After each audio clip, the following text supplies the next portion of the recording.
নাসাই শরীফের এক হাদিসের মধ্যে আছে 2881 নম্বর হাদিস, 2881। ক্বালা রাসূলুল্লাহ সাল্লাল্লাহু আলাইহি ওয়াসাল্লাম, আল্লাহ নবী বলেন, খামসু ফাওয়াসিক ইউক্তালনা ফিল হিল্লি ওয়াল হারাম। 5টা ফাসেক প্রাণী আছে, এই ফাসেক প্রাণীদেরকে মক্কা শরীফের ভিতরে যেই জায়গায় হত্যা হারাম, রক্তপাত করা হারাম, ওই জায়গায় তাদেরকে মেরে ফেলা যায়। রক্তপাত করা যেখানে হারাম, হিল এটাকে হারাম বলা হয়। হারামের একটা এরিয়া আছে কাবা শরীফের পাশে, তো এই জায়গায় রক্তপাত করা জায়েজ নাই। কিন্তু 5 শ্রেণীর দুষ্ট প্রাণী আছে, এদেরকে মারা জায়েজ আছে। এদেরকে ওই জায়গায় মারা কি আছে? এদেরকে বাহিরে মারাও জায়েজ আছে, সেখানে মারাও জায়েজ আছে। 1 নাম্বার আল গোরব, কাক। কি বলেন তো? আপনারা আবার যে কোনো কাকরে মেরে লেন না, এটা ওই জায়গার কথা, মানে দুষ্ট, এরা খুব দুষ্টামি করে। 2 নাম্বার আল হিদআহ, শকুন। হ্যাঁ, শকুন ওই জায়গায় ডিস্টার্ব করে। 3 নাম্বার আল আনকুর, আল কালবুল আনকুর। কালবুল আনকুর মানে হলো দংশনকারী কুকুর। একটা ভালো কুকুর, একটা দংশনকারী, এটা খালি ডিস্টার্ব করে। তো ওই জায়গায় যদি এরকম থাকে, এটা মারা যায় আছে। এটাকে হাদিসে বলা হয়েছে ফাসেক। এই কুকুর কি বলা হয়েছে? এই কাককে বলা হয়েছে ফাসেক, এই কুকুরকে বলা হয়েছে ফাসেক। আর একটা কি, রাসূল সাল্লাল্লাহু আলাইহি শুকন, এটাকে বলা হয়েছে ফাসেক। তো রাসূল সাল্লাল্লাহু আলাইহি সাল্লাম বলেন, এগুলো দুষ্ট, এগুলো অনিষ্ট, এগুলো মানুষের ক্ষতি করে। আল ফারা, আরেকটা হলো ইঁদুর। আরেকটা কি বলেন তো? ইঁদুর। এই ইঁদুর এটা খুব ক্ষতি করে।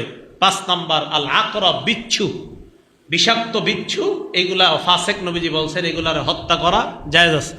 এখন দেখেন, ফাসেক প্রাণী 5 শ্রেণী। এটা যদি দুষ্টামি করে কাক, শকুন যদি দুষ্টামি করে, কুকুর যদি দুষ্টামি করে, ইঁদুর যদি দুষ্টামি করে, বিচ্ছু যদি দুষ্টামি করে, হাদিসে এইগুলারে ফাসেক বলা হয়েছে। তো হাদিসে দুষ্টামির কারণে এরা যদি ফাসেক হয়, কোন মুসলমান যদি ইসলামের বিধান না পালন করে, অন্যান্য দুষ্টামি করে, সেও ফাসেকের খাতায় নাম লেখে। সেও কিসের খাতায় নাম উঠাবে? ফাসেক। ইসলামের বিধিবিধান না মানলে সেও ফাসেক হয়ে যাবে।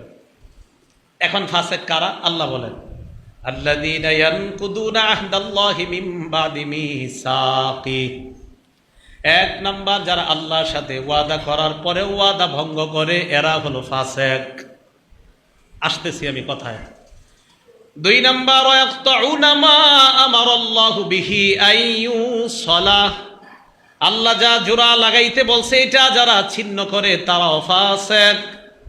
3 নাম্বার, ওয়ায়ুফসিদুনা ফিল আরদ, জমিনের মধ্যে যারা অশান্তি সৃষ্টি করে, তারাও ফাসেক।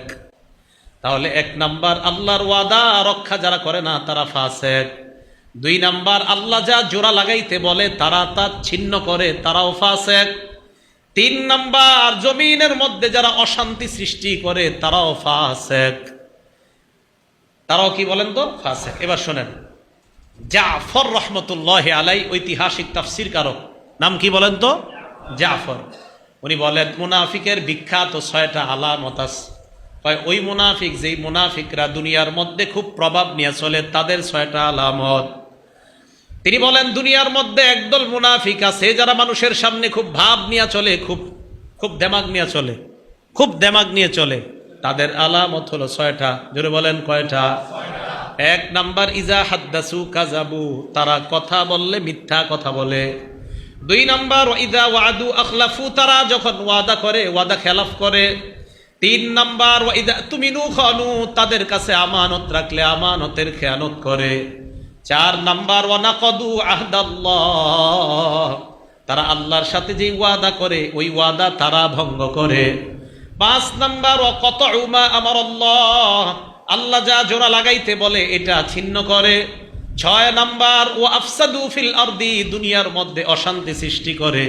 এটা হলো দুনিয়ার মধ্যে প্রভাব বিস্তারকারী মুনাফিকের এই 6টা আলামত।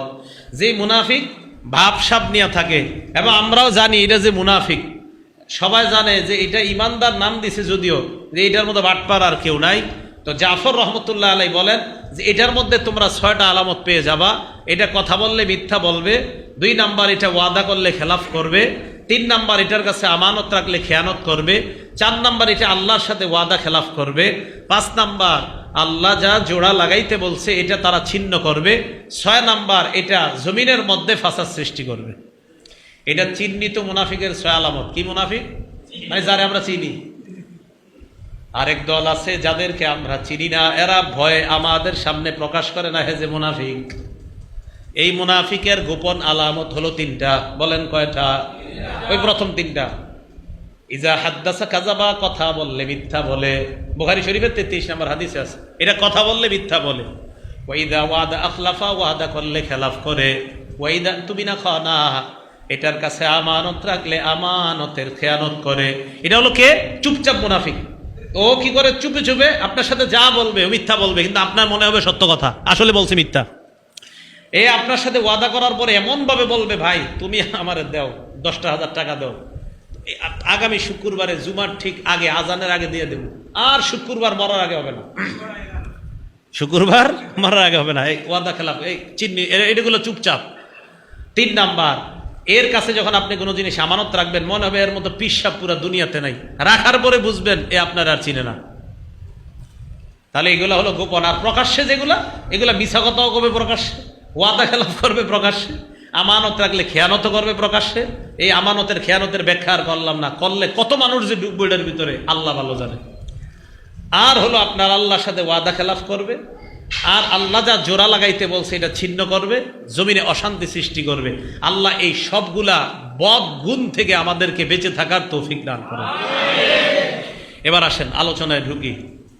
আল্লাযীনা ইয়ানকুদুনা আহদাল্লাহ, ফাসিক হলো তারা যারা আল্লাহর সাথে ওয়াদা খেলাফ করে। এই ফাসিক দ্বারা উদ্দেশ্য যদি আহলে কিতাবদের মধ্যে যারা কাফের তারা হয়, বুঝেন। আহলে কিতাবদের দ্বারা উদ্দেশ্য হলো যাদেরকে আল্লাহ তাওরাত কিতাব দিয়েছেন। তাওরাত কিতাবের মধ্যে লেখা আছে একজন নবী আসবে, মুহাম্মদ সাল্লাল্লাহু আলাইহি ওয়াসাল্লাম। এই নবীর অনুসরণ করবা তোমরা। তাওরাত কিতাব পড়ার সময় তারা ওয়াদা করছে, হ্যাঁ আল্লাহ ওয়াদা করলাম মুহাম্মদ নামে নবী যিনি আসবে তারা আমরা মানবো, তার কথা শুনবো, তিনি যা বলবে তা মানবো। আমাদের নবী আসলেন, আসার পর ইমানের দাওয়াত দিলেন, দাওয়াত দেওয়ার পর আহলে কিতাবদের বেঈমানরা মুনাফিকরা কয় আমরা আপনার কথা মানি না, বলেন নাউজুবিল্লাহ। তাহলে আল্লাহর সাথে ওয়াদা করছে না তাওরাত কিতাবে যে নবী আসলে আমরা মানবো, তাহলে আল্লাহর সাথে ওয়াদা ভঙ্গ করলো। এটা একটা মন দিয়ে শুনেন। 2, আল্লাহর সাথে আরেকটা ওয়াদা, সেই ওয়াদাটা হলো আমি আপনি এই সবাই আমরা যেখানে যারা আছি, আমাদের আত্মাগুলা আল্লাহ বানানোর পর সবগুলাকে একটা জগতে রাখছে, এটার নাম রুহের জগৎ। বলেন কি জগৎ? ওই জগতের মধ্যে হামান, কারুন, ফেরাউন, সাদ্দাত, নবী, ইমানদার, বেঈমান, আলী, অলি, আউলিয়া, গাউস, কুতুব সবাই ছিল। এখন আল্লাহ সবার সামনে এসে বলছে আলাস্তু বিরাব্বিকুম, আমি কি তোমাদের রব না? সবগুলা আত্মা একসাথে জবাব দিয়েছে ক্বালু বালা শাহিদনা, মাবুদ আমরা সাক্ষী দিলাম আপনি আমাদের রব, আমরা আপনাকে রব হিসাবে মেনে নিলাম। রব হিসাবে, রব হিসাবে আমি আপনি আল্লাহকে মানলাম রুহের জগতে। দুনিয়াতে আসার পর ফেরাউন কয় আমি সবচেয়ে বড় রব। ফেরাউন কি কয়? আমি বড় রব। নমরুদ কয় রব আবার কে? ইব্রাহিম নবী কয় রব হলেন তিনি। ফাইন্নাল্লাহা ইয়াতি মিনাল মাশরিকি ফাতি বিহা মিনাল মাগরিব, রব হলেন তিনি যিনি সূর্যকে প্রতিদিন পূর্ব দিক থেকে উঠায়। নমরুদ তুমি যদি রব হও তাহলে সূর্যটা তুমি পশ্চিম দিক থেকে উঠায় দেখাও। ইব্রাহিম নবীকে নমরুদ প্রথমে প্রশ্ন করছে রবকে। ইব্রাহিম নবী বললেন আল্লাযী ইউহয়ী ওয়া ইউমীত, রব হলেন তিনি যিনি জীবন দেয়, যিনি মৃত্যু দেয়। নমরুদ কয় ফানা উহয়ী ওয়া উমীত, আমিও তো জীবন দেই, আমিও তো মরণ দেই। 2 লোক ধরছে, ধরার পর একটারে মারছে, আরেকটারে জেলখানায় ঢুকাইছে। যেটারে মারছে মারার পর কয় দেখো আমি মারলাম। জেলখানায় যেটারে রাখছে রাখার পর কিছুদিন পর ছেড়ে দিয়ে কয় দেখো আমি জীবন দিলাম। মারছে যেটারে মারার পর কয় এই যে আমি মারলাম, আরেকজনকে আমি জীবন দিলাম। মারার নাম আর জীবন দেওয়ার নাম যদি রব হয়, নমরুদ কয় আমিও রব। ইব্রাহিম নবী কয় এটারে থামানোর একটা উপায় আছে। তখনই বললেন ফাইন্নাল্লাহা ইয়াতি বিশ-শামসি মিনাল মাশরিক, আমার আল্লাহ সূর্য উঠায় পূর্ব দিক থেকে। তুমি যদি রব হও তাহলে তুমি সূর্যটা পশ্চিম দিক থেকে উঠায় দেখাও। ফাবুহিতাল্লাযী কাফার, নমরুদ সাথে সাথে ইব্রাহিম নবীর সাথে হেরে যায়। আর কথায় পারে নাই। তো নমরুদ রুহের জগতে বলছে আল্লাহ আপনি রব, দুনিয়াতে কয় আমি রব। ফেরাউন রুহের জগতে বলছে আল্লাহ আপনি রব, ফেরাউন কয় আনা রব্বুকুমুল আলা, আমি তো বড় রব। আমি আপনি আমরা সবাই ওয়াদা করলাম আল্লাহ রব। শুধু তাই নয়, আমি আপনি এই রব বলার মধ্যে ওয়াদা করলাম আল্লাহ আপনি আমার ব্যক্তি জীবনের রব, 2 নাম্বার আপনি আমার পারিবারিক জীবনের রব, 3 নাম্বার আপনি আমার সামাজিক জীবনের রব, 4 নাম্বার আপনি আমার অর্থনৈতিক জীবনের রব, 5 নাম্বার আপনি আমার রাষ্ট্রীয় জীবনের রব, 6 নাম্বার আপনি আমার আন্তর্জাতিক জীবনের রব।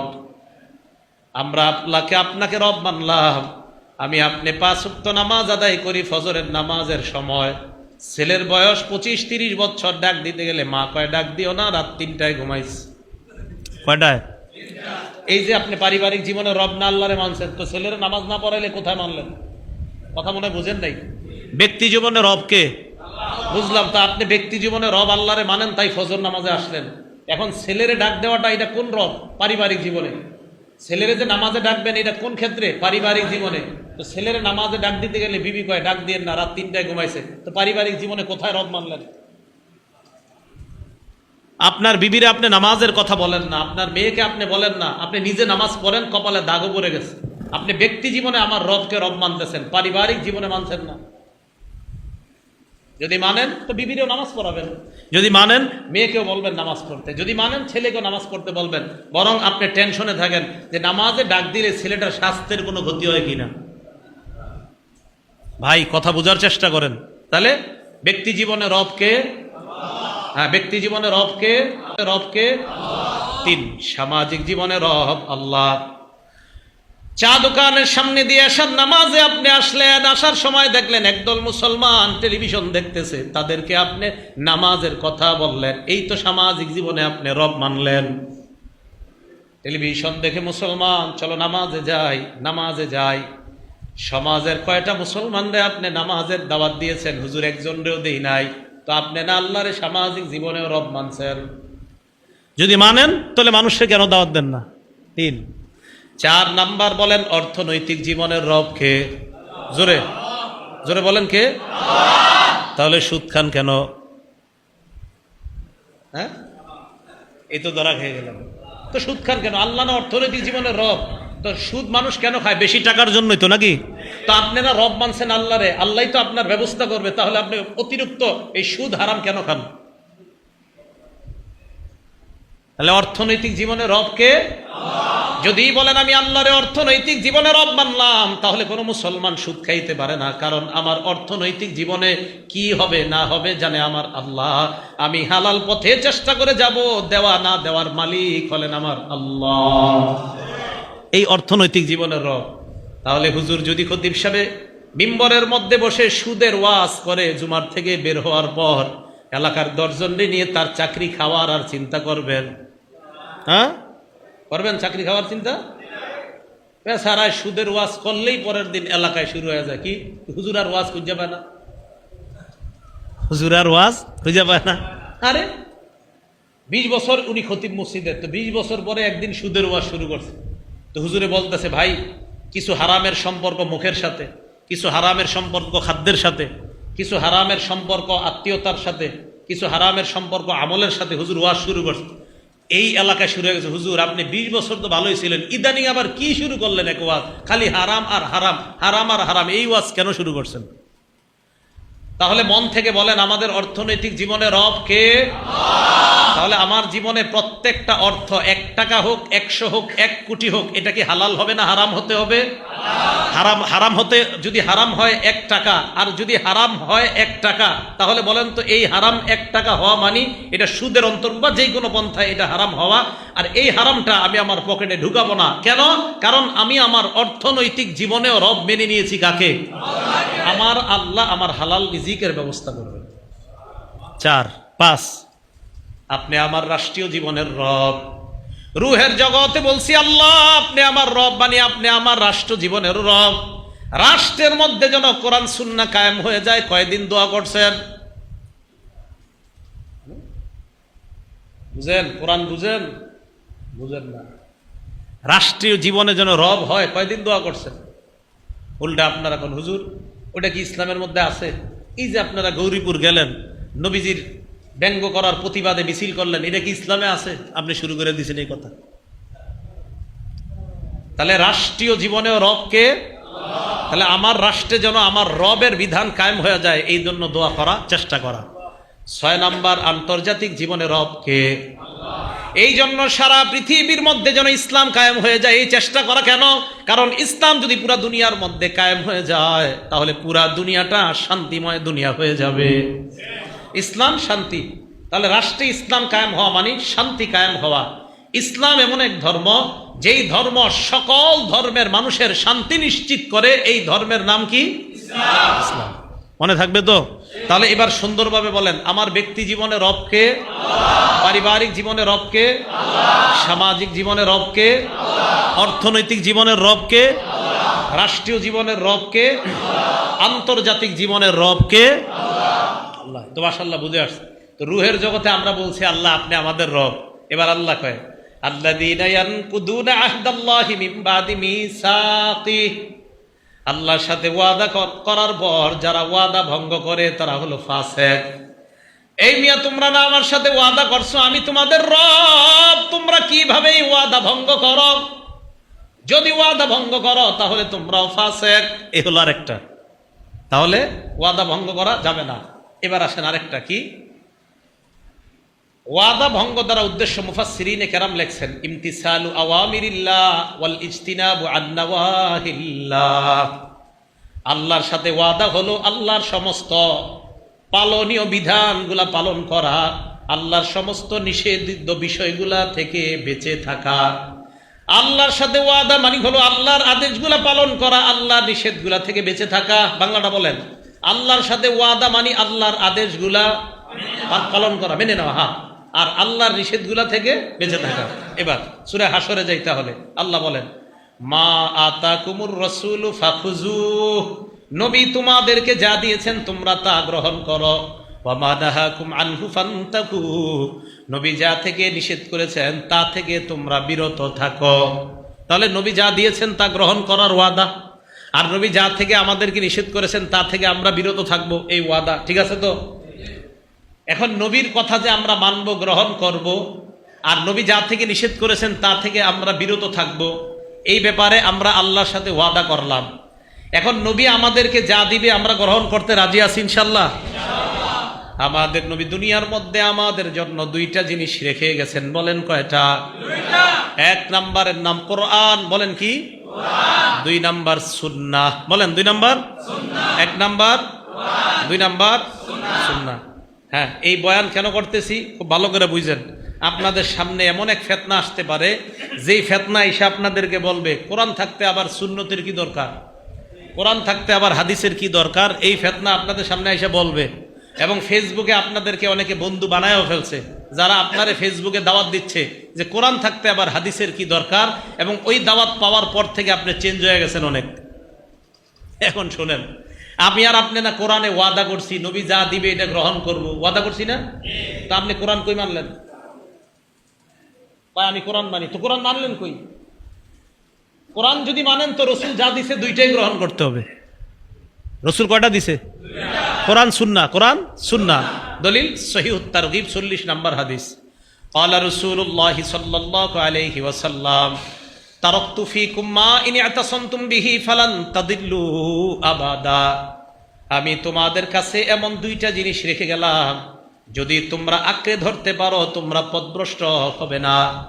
1 নাম্বার কিতাব আল্লাহ, আল্লাহর কিতাব। 2 নাম্বার সুন্নাত নবী, আল্লাহর নবীর সুন্নাত।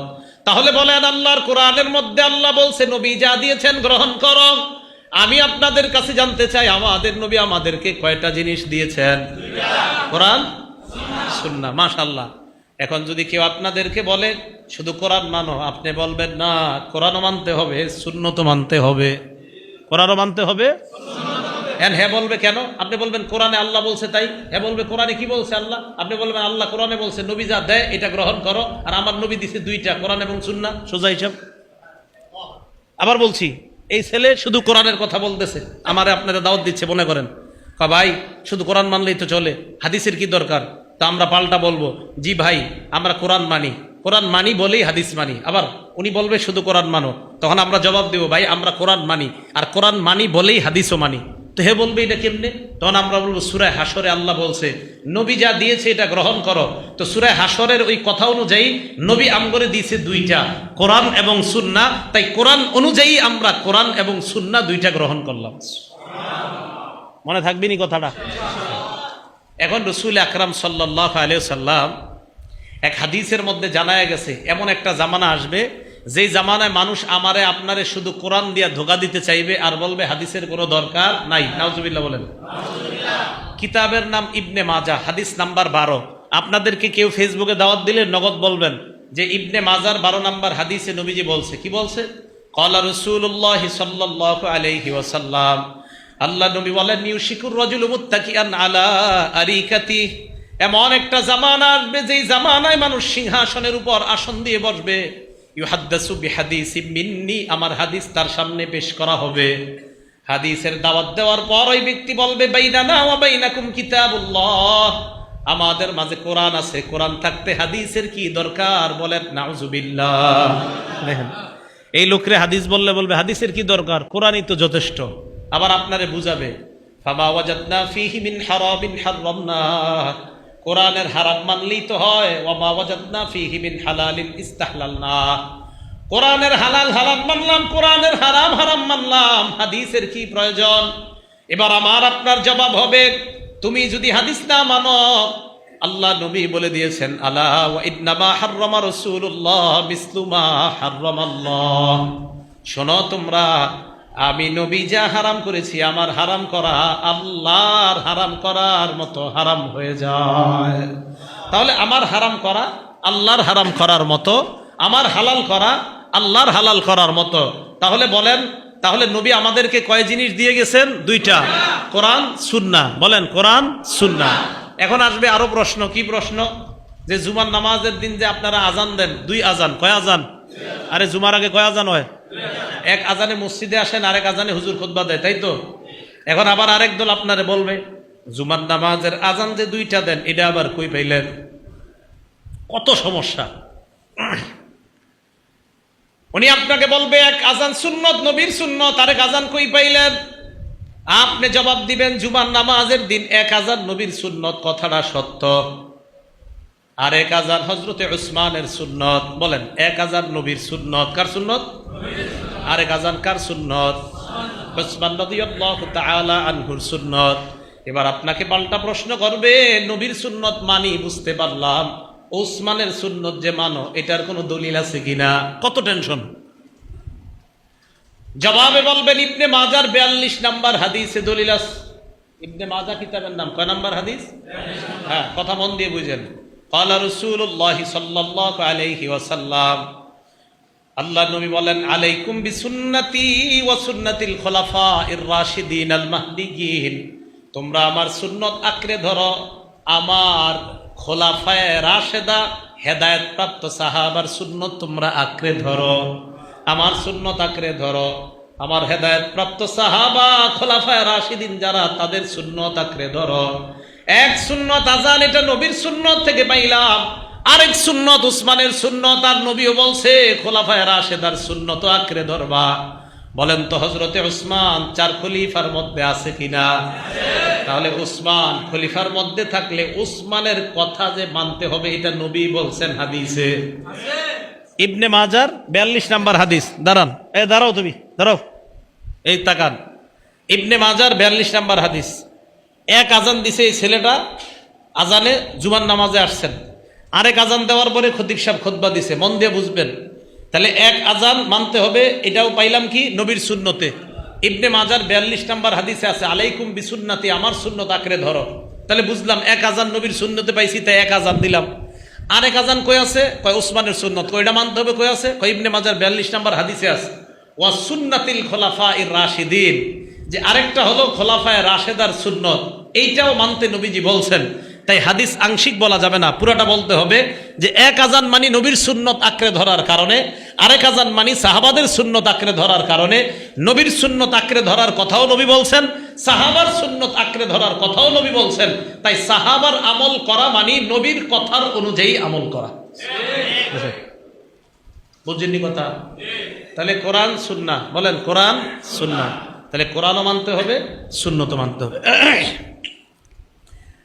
বুখারী শরীফ হাদিস নাম্বার ৭,২৮১ নাম্বার হাদিস। এই হাদিসের মধ্যে আসছে জাআত মালাইকাতুন ইলান নবী সাল্লাল্লাহু আলাইহি ওয়াসাল্লাম, একদল ফেরেশতা আল্লাহর নবীর কাছে আসলেন। আল্লাহর নবী তখন ঘুমায় রইছে। ফেরেশতারা আল্লাহর নবীর সামনে আসছে। আসার পর ফেরেশতারা আল্লাহর নবীর সামনে দাঁড়িয়ে এক ফেরেশতা কয়, ইন্নাহু নাইম, তিনি তো ঘুমায়। আরেক ফেরেশতা কয়, ইন্নাল আইনা নাইমা ওয়াল কলবা ইয়াকযান, তিনি ঘুমায়, তার চোখ ঘুমায়, তার অন্তর ঘুমায় না।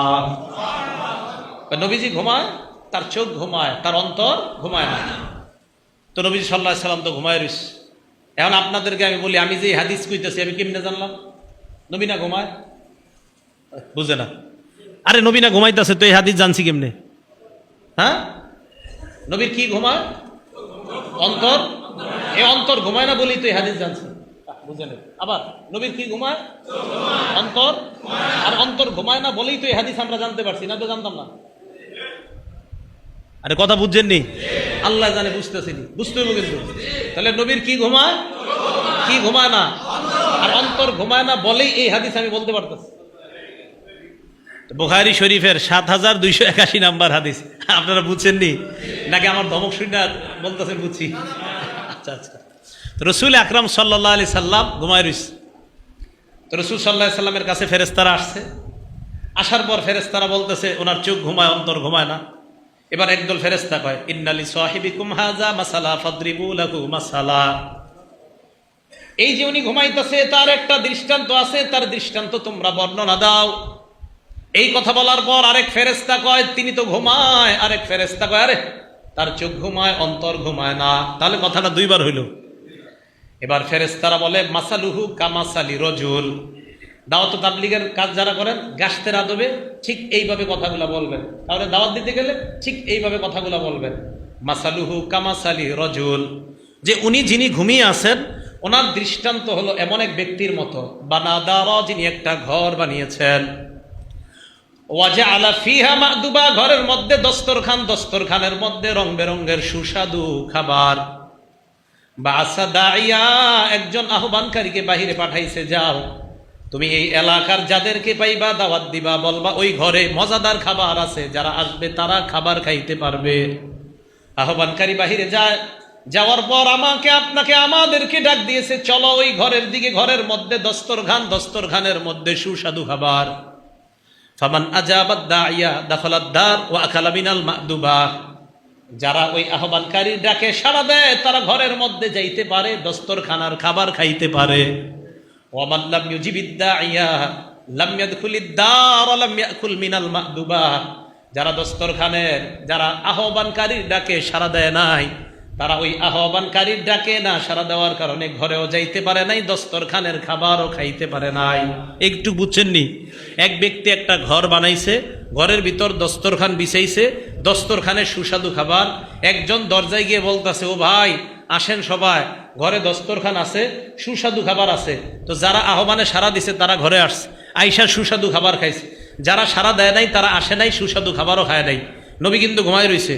ফেরেশতারা বলতেছে, আউবিলুহা লাহু, কয় আমরা যে দৃষ্টান্ত দিলাম এটার একটু ব্যাখ্যা করে দাও। আরেক ফেরেশতা কয়, ইন্নাহু নাইম, তিনি তো ঘুমায়। আবার ওই কথা। ফেরেশতা জবাব দেয়, ইন্নাল আইনা নাইমা ওয়াল কলবা ইয়াকযান, তার চোখ ঘুমায়, অন্তর ঘুমায় না। কয়বার হইছে কথাটা? তিনবার। তো নবীজি তো সব অন্তর দিয়ে উপলব্ধি করতেছে। সুবহানাল্লাহ। এবার ফেরেশতারা বলেন তো কি বানাইছে? ঘর। ফাদ্দারু আল জান্নাহ, ঘরের দৃষ্টান্ত হলো আল্লাহর জান্নাত। আল্লাহ জান্নাত বানাইছে, জান্নাতের মধ্যে দস্তরখান, দস্তরখানের মধ্যে সুস্বাদু খাবার। আহ্বানকারী হলেন ফাদ্দাঈ মুহাম্মাদুন সাল্লাল্লাহু আলাইহি ওয়াসাল্লাম, আহ্বানকারী হলেন মুহাম্মদ সাল্লাল্লাহু আলাইহি ওয়াসাল্লাম। ওই আহ্বানকারী হলেন মুহাম্মদ সাল্লাল্লাহু আলাইহি ওয়াসাল্লাম। নবীর ডাকে যারা সাড়া দিবে, নবী আমাকে আপনাকে এই তিতাসের মুসলমান আমাদেরকে নবী ডাকতেছেন, চলো তোমরা ওই জান্নাত নামক ঘরের দিকে, দস্তরখান বিছানো আছে। একদল নবীর ডাকে সারা দেয়, তারা ঘরে যাইতে পারবে, দস্তরখানের খাবার খাইতে পারবে। আরেক দল যারা সারা দিতে পারবে না, তারা ধরেও যাইতে পারবে না, দস্তরখানের খাবারও খেতে পারবে না। ফেরেশতারা কয়, ফামান আতা মুহাম্মাদান ফাকাদ আতা আল্লাহ, যারা মুহাম্মদ সাল্লাল্লাহু আলাইহি ওয়াসাল্লামের অনুসরণ করে তারা আল্লাহর অনুসারী হয়ে যায়।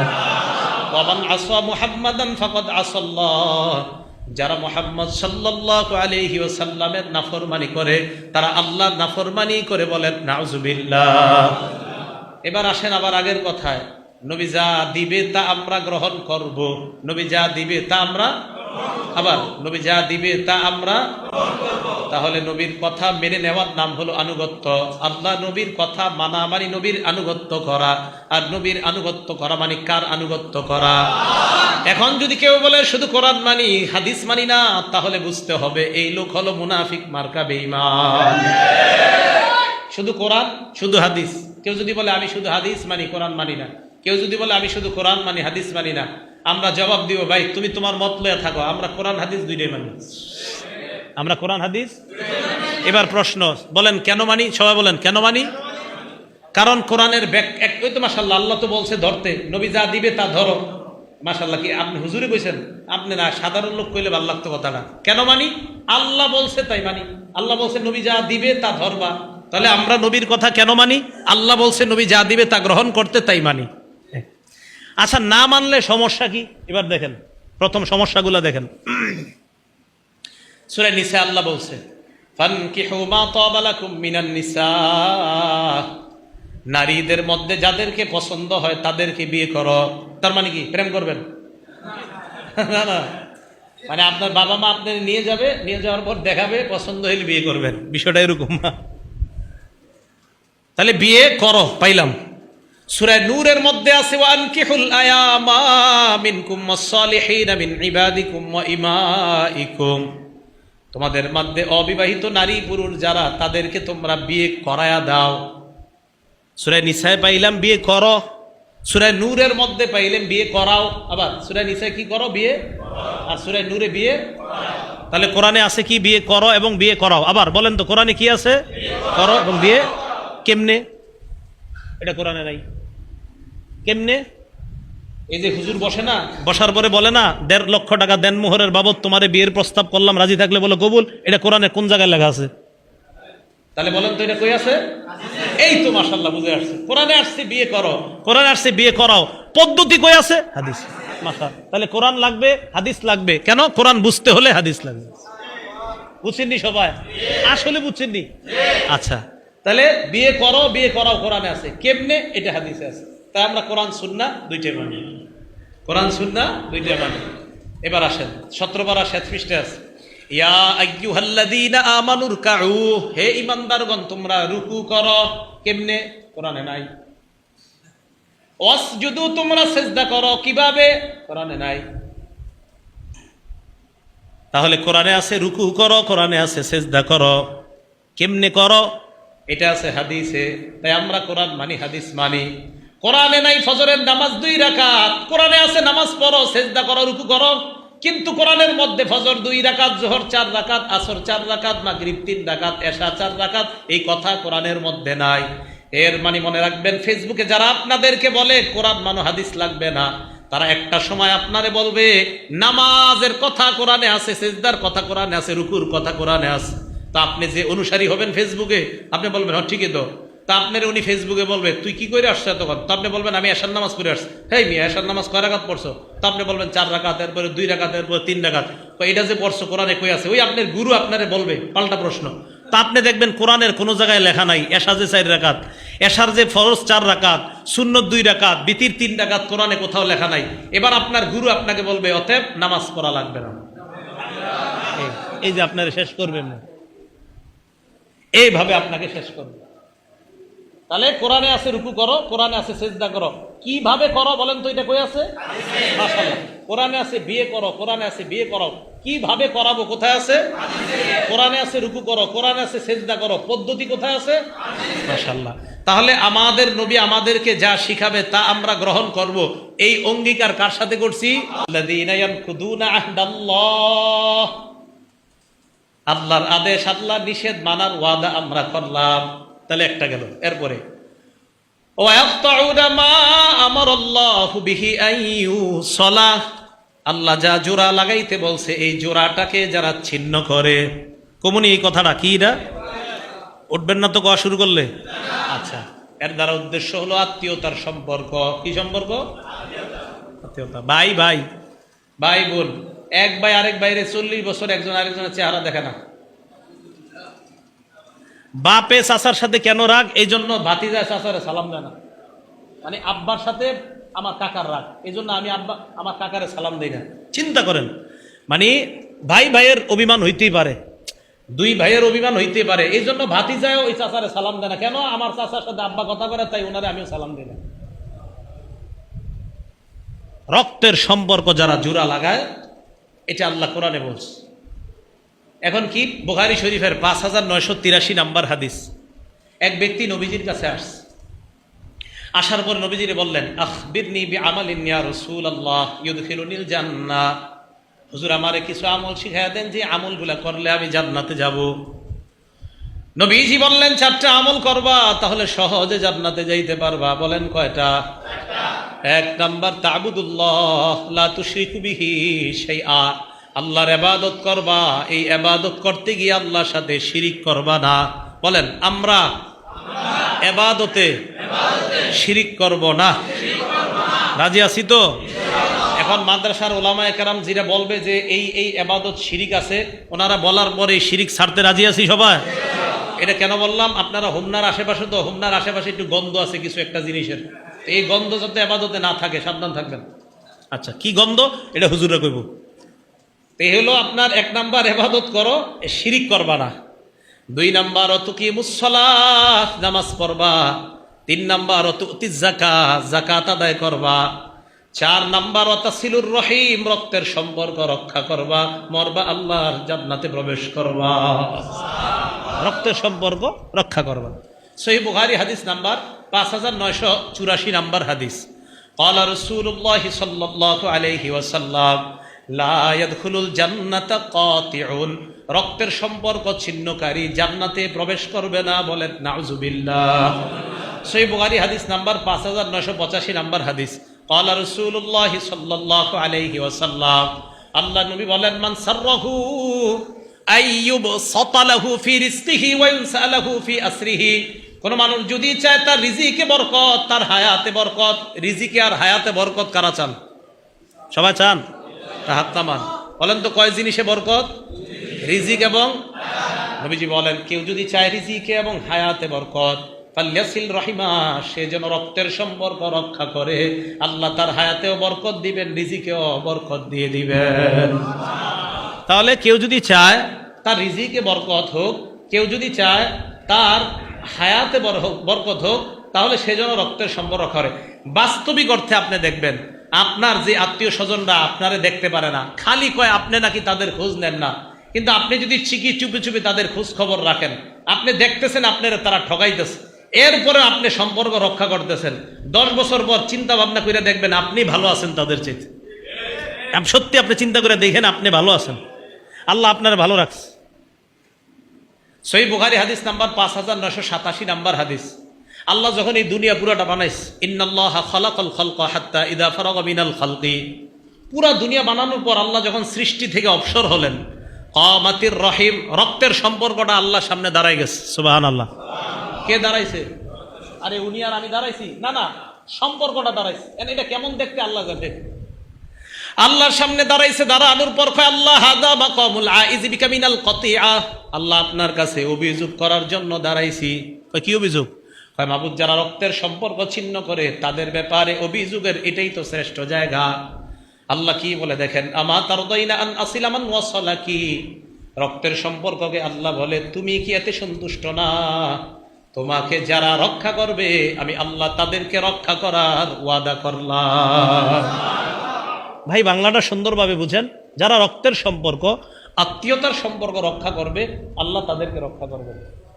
ও আক্তামান কতআ, তোমাকে যারা ছিন্ন করবে আমি তাদেরকে ছিন্ন করব বলেন নাউজুবিল্লাহ। সহিহ বুখারী হাদিস নাম্বার 5990 নাম্বার হাদিস।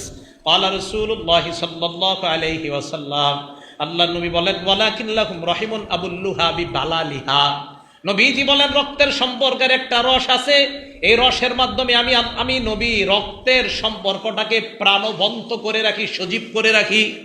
রক্তের সম্পর্কের একটা রস আছে, এই রসের মাধ্যমে আমি রক্তের সম্পর্কটাকে প্রাণবন্ত করে রাখি, সজীব করে রাখি।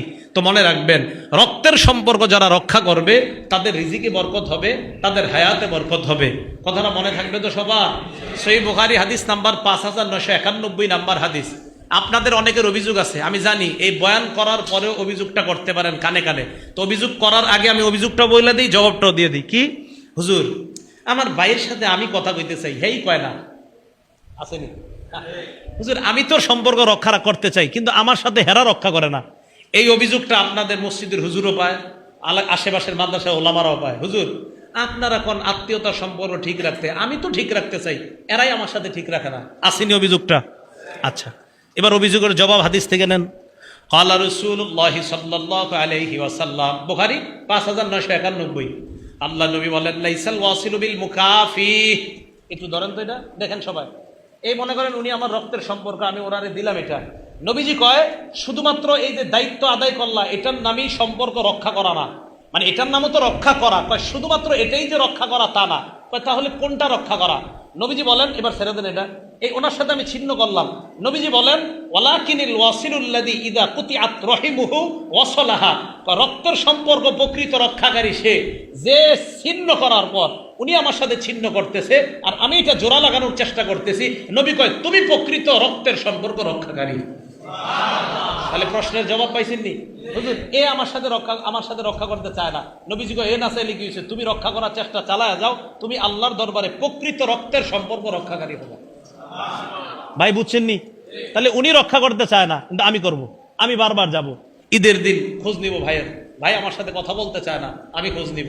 ভাই আমার দেখলে অন্য রাস্তা দিয়ে যাইতে চায়, আমি ভাইয়ের ছেলেদের মাধ্যমে খোঁজ নিব, তোমার আব্বা ভালো আছে কিনা। ভাই আমার এই রাস্তায় দেখলে অন্য পথে যায়, কিন্তু আমি চেষ্টা চালায়া যাব আমার ভাইয়ের সাথে সম্পর্ক রক্ষা করার। কারণ একটা হাদিস মনে রাখবেন, নবীজি বলছে সম্পর্ক ছিন্নকারী জান্নাতে যাবে না। আল্লাহ হেফাজত করেন।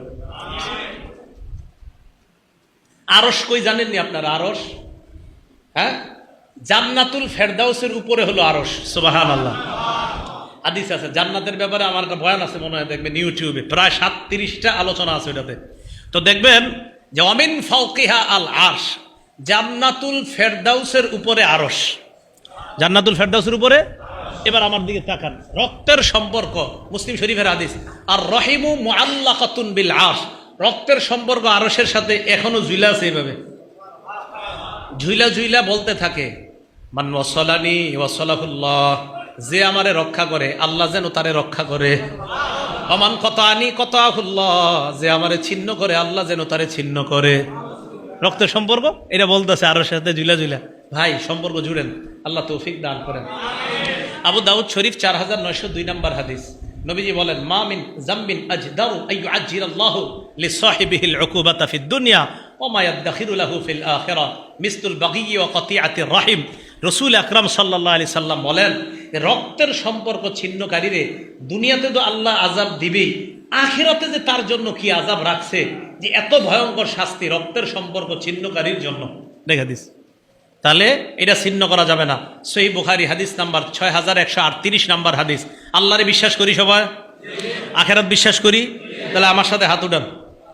ক্বালা রাসূল, হাদিস পুরোটা বলার পরে হাত নামাইবেন। ক্বালা রাসূলুল্লাহ সাল্লাল্লাহু আলাইহি ওয়াসাল্লাম মান কানা ইউমিনু বিল্লাহ, বলেন যে আল্লাহরে বিশ্বাস করে, ওয়াল ইয়াউমিল আখির, যে আখিরাত বিশ্বাস করে, ফালইয়াসিল রহিম, সে যেন রক্তের সম্পর্ক রক্ষা করে।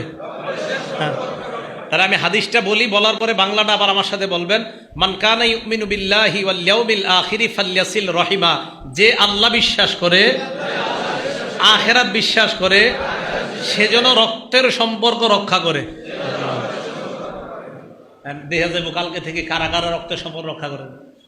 আপনি কথা বল না একজনের লোকে 10 দিন, আপনার ভাইয়ের লোকে কালকে একটা সালাম দিবেন, আসসালাম, বাড়িতে গিয়ে আসসালামু আলাইকুম ভাইজান কেমন আছেন। আপনার ভাইয়ে জাহান্নামে যাইতে চান, আপনি তো যাইতেছেন না, তা আপনি আগে সালাম দিন, আসসালামু আলাইকুম ভাইজান ভালো আছেন, হ্যাঁ সর, বাস আপনার দায়িত্ব আপনি পালন করতেছেন, তাহলে আপনি ইনশাল্লাহ জান্নাতে যাবেন। ইনশাল্লাহ আপনি আপনার দায়িত্ব পালন করেন, আল্লাহ তৌফিক দান করেন। ইবনে মাজা কিতাবের নাম 3251 নম্বর হাদিস, 3251, 3251, আব্দুল্লাহ ইবনে সালামের বর্ণনা। নবীজি সাল্লাল্লাহু আলাইহি সাল্লাম বলেন, 4টা আমল করবা নিরাপদে জান্নাতে যাইবা। বলেন কয় আমলে নিরাপদে জান্নাত? আবার কয় আমলে নিরাপদে জান্নাত? 1, আফশুস সালাম, সালাম দাও। বলেন কি দাও? 2 নাম্বার, আতইমুত তাআম, খাবার খাওয়াও। কি খাওয়াও? 3 নাম্বার, ওয়াসিলুল আরহাম, রক্তের সম্পর্ক রক্ষা করো। কি রক্ষা করো? 4 নাম্বার, ওয়াসাল্লু বিল্লাইলি ওয়ান নাসু নিয়াম, মানুষ যখন রাতে ঘুমায় তাহাজ্জুদের নামাজ পড়ো। তাদখুলুল জান্নাতা বিসালাম, নিরাপদে জান্নাতে প্রবেশ করো। মনে থাকবে নি? সালাম, খাবার খাওয়ানো, 3 নাম্বার রক্তের সম্পর্ক রক্ষা করা, 4 নাম্বার রাতের বেলা তাহাজ্জুদ পড়া। আল্লাহ পাক রব্বুল আলামিন আমাদের সকলকে রক্তের সম্পর্কগুলো রক্ষা করার তৌফিক দান করেন। এবার আসেন ফাসেক কারা? 1 নাম্বার যারা ওয়াদা ভঙ্গ করে, 2 নাম্বার যারা রক্তের সম্পর্ক ছিন্ন করে, 3 নাম্বার ওয়াইফসিদুনা ফিল আরদ, যারা জমিনে অশান্তি সৃষ্টি করে। আল্লাহ পাক রব্বুল আলামিন আমাদের সকলকে এই ফাসেকের খাতায় যেন আমরা নাম না লেখাই। বলেন তো মশার দৃষ্টান্ত কার? আল্লাহ। মশা এই দৃষ্টান্ত কার? আল্লাহ। ইমানদাররা কোনো প্রশ্ন করবে না, কারণ বলছে কে? আল্লাহ। প্রশ্ন ছাড়া আমরা বিশ্বাস করি। আল্লাহ পাক রব্বুল আলামিন আমাদের সকলকে যে কথাগুলো শুনলাম বললাম খাঁটি ইমানদার হয়ে যেন কবরে যাইতে পারি আল্লাহ তৌফিক দান করেন।